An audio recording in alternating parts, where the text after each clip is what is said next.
아멘.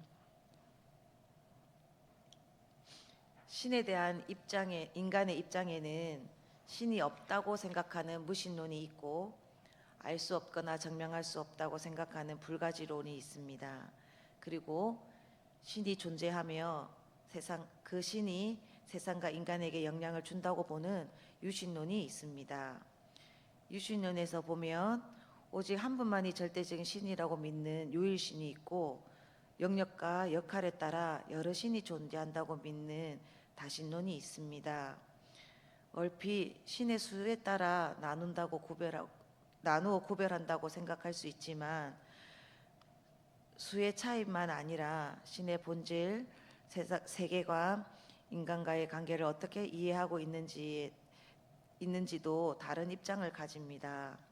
이런 종교적 관점에서 뚜렷한 차이를 가지는 경우에는 혼선이 덜하지만, 기도처럼 모든 종교가 각자의 신에게 기도한다는 공동된 특징을 가지는 부분에서는 어려움이 생기는 지점입니다.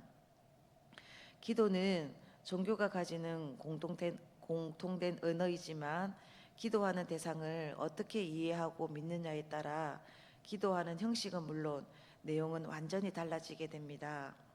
내가 믿는 신을 인간의 필요를 채워주고 문제를 해결해주는 해결사라고 인식한다면, 현실을 내가 원하는 방향으로 바꾸기 위해 기도하고 운명과 복을 내 뜻대로 통제하기 위한 주술적 도구로서 기도합니다. 그러나 만일 우리가 믿는 신을 인격적인 창조자이자 사랑과 교제의 대상으로 이해한다면, 나의 뜻을 관철시키려고 기도하거나 요구적 기도로 한정짓지 않고 신과의 사귐을 통해 기도하게 됩니다. 즉 사귐의 기도는 신에게 뜻을 묻고 신의 뜻에 따라 나를 맞추어가는 관계 속에서 구하는 것에 대한 응답의 성취가 아니라 주 안에서 새로운 존재로서 변화로 새로운 삶을 살아가는 것을 말합니다. 만일 믿는 절대적인 신이 인간과 소통하지 않는다면 신과 직접 대화할 수 없기 때문에 지성이나 자연 또는 도덕적 삶을 통해서 스스로 신적인 진리를 깨달아야 하겠지요. 그래서 그들의 종교는 선행이나 구제, 명상, 고행과 같은 실천적 행위가 중요한 길로 제시됩니다. 그러나 이러한 방법들은 신과 직접적인 대화가 이루어지지 않기 때문에 인간이 스스로 깨달아야 합니다. 그래서 이때 깨달을 수도 있지만 깨닫지 못할 수도 있고, 만일 깨달는다고 해도 그 깨달은 것이 실제로 신의 뜻인지 알 수 없다는 한계점을 가지게 됩니다. 반면 인간 스스로는 진리를 깨달을 수 없기 때문에 신이 인간과 소통하기 위해 먼저 찾아오셨다고 말하는 진리가 있습니다.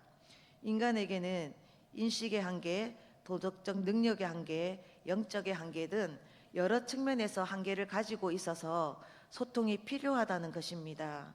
이것이 우리가 믿고 있는 기독교가 말하는 진리입니다. 하나님은 우리와 소통하려는 강력한 의지를 가지고 계시기 때문에 스스로 진리를 깨닫기 위해 선행이나 구제, 명상, 고행과 같은 실천적 행위가 필요하지 않습니다. 오히려 이미 이스라엘의 역사 속에서 하나님은 어떤 분이신지 알려주시고 성경으로 다 기록해 두셨습니다.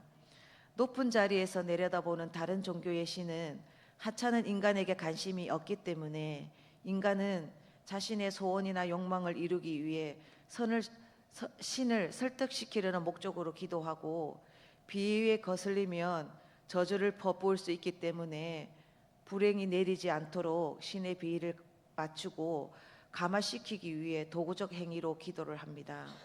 그러나 기독교의 기도는 본질적으로 다릅니다. 우리의 기도는 비위를 맞추기 위해 정성을 들이거나 감동시킬 필요가 없는 것입니다. 그러므로 우리는 하나님이 어떤 분이신지 생각하면서 기도해야 합니다. 생각 없이 무턱대고 무작정 의미 없이 습관적인 기도를 드린다면 기도를 받으시는 하나님이 슬퍼하십니다. 기도는 그분과 만나 소통하는 것입니다. 그러려면 하나님의 임재를 기다리며 그분께 집중해야 합니다. 소통한다는 것이 말처럼 쉬운 일은 아닙니다. 소통의 경험이 적다면 더더욱 어려울 것입니다. 우리의 하나님의 뜻과 마음을 이해하고 신뢰를 쌓아가는 과정이기 때문에 긴 기다림과 인내의 시간도 필요로 합니다. 그렇다고 포기할 수는 없습니다. 예루살렘에 진지하고 순수하게 신앙생활을 하던 한 바리새인이 살고 있었습니다. 그는 사내들의 의원이었는데, 사내들의 의원은 오늘로 따지면 국회와 대법원과 행정부를 합친 것과 같은 기관이어서 부와 명예와 권력을 다 가진 부와 성공의 상징입니다. 그는 어떤 면을 보더라도 부족함이 없었습니다. 당시 유대인들은 세속적인 성공과 번영을 하나님의 축복으로 믿었기 때문에 사람들은 그들을 보고 구원받은 사람은 저런 사람이야 라고 생각했습니다. 그러나 정작 본인은 남들이 부러워하는 부와 성공을 다 가졌고 율법을 철저히 지켰지만 내면에는 알 수 없는 공허함이 있었습니다. 보통은 그럴 때 다 그런 거야, 그러고 살아, 인생 복잡하게 살지 마, 스스로 합리화하며 적당한 자만 속에 살았겠지만 그는 자신을 속일 수 없었습니다. 지키고 지켜도 채우고 채워도 채워지지 않는 아쉬운 무언가가 있었습니다. 그것이 무엇일까 실험하며 고민합니다. 그러던 중 예수님에 대한 소식을 듣고 그분에게 해답이 있을지 모른다는 생각에 당장 찾아가서 묻고 싶었지만 갈릴리의 젊고 이름도 없는 무명 설교자에게 조언을 구한다는 게 영 체면이 말이 아닙니다. 그래서 그는 자존심을 세우기 위해 밤을 택해 예수님을 찾아갑니다. 그는 예수님과 대화하면서 그동안 자신이 씨름하며 찾고 있었던 것을 발견하게 됩니다. 그것은 영이신 하나님을 인격적으로 만나는 것, 그리고 그분과 사귐을 통해 그분을 알아가고 자신의 한계를 넘어 새 사람으로 지어져 새로운 존재로서 살아가는 삶이었습니다. 예수님을 만나기 전 그에게는 종교적인 생활은 있었지만 진정한 영성은 경험하지 못했습니다. 여기에도 다른 니고데모가 있을 거라 생각합니다. 그리고 저도 또 다른 니고데모였음을 말하고 싶습니다. 니고데모처럼 부와 권력은 없지만 신앙이 대단하나 평판을 들으며 남다른 열심과 열정이 있었지만 늘 제자리에 맴도는 것 같은 만족스럽지 못한 삶의 수준과 설교를 듣고 성경에 배운 대로 실제로 살고자 하지만 살지 못하는 것에 대한 고뇌와 나의 영적 깊이로는 영향력을 미치지 못한다는 느낌의 절망감이 이건 아닌데 번민하게 했습니다. 그런 깊은 번민으로 간절히 붙잡고 매달렸던 것이 기도였습니다. 얼마 전 수요 예배 때 함께 드렸던 6.25 구국성의 영상을 보는데 문득 떠오르는 장면이 있었습니다. 덥고 습한 날씨에 물결처럼 많은 인파로 저처럼 더위가 느껴지는 구국성의 집회의 장소에 어린 두 아이를 데리고 참석했던 저는 순서마다 은혜를 받았지만 일정을 다 마치면 이대로 돌아가 잘 수 없다는 아쉬움이 남았습니다.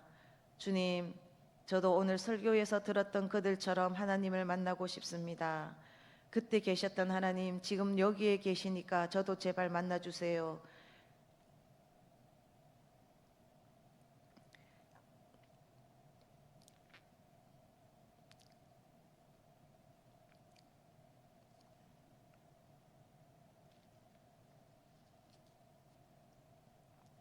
강단 밑에 무릎을 꿇고 조르듯 기도하던 시절이었습니다.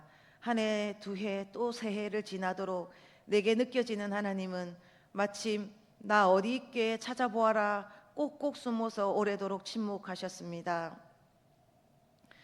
누군가가 묻는다면 정확하게 언제인지 알 수 없지만, 그래서 말할 수는 없지만 분명한 건 하나님은 살아 계시다는 것입니다. 지금 누군가가 아무리 기대해도 하나님은 보이지 않고 기도는 이루어지지 않고 어떻게 해야 될지 모르겠다는 터널 같은 긴 시간을 지나가고 있다면, 포기하지 않고 조금만 더 기다린다면 언젠가는, 그러나 반드시 그 어둠 속에서 하나님 함께 하시는 하나님을 그리고 나를 붙들고 계시는 하나님을 만나게 되리라 확신합니다.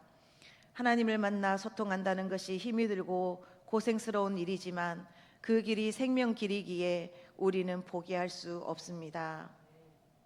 말씀을 마무리하겠습니다. 우리가 믿는 하나님은 우리가 구하기 전에 우리에게 필요한 것이 무엇인지 알고 계십니다. 그래서 우리는 치성을 드릴 필요가 없는 것입니다. 하나님은 우리를 위해 가장 소중한 자신의 아들까지 내어주셨습니다.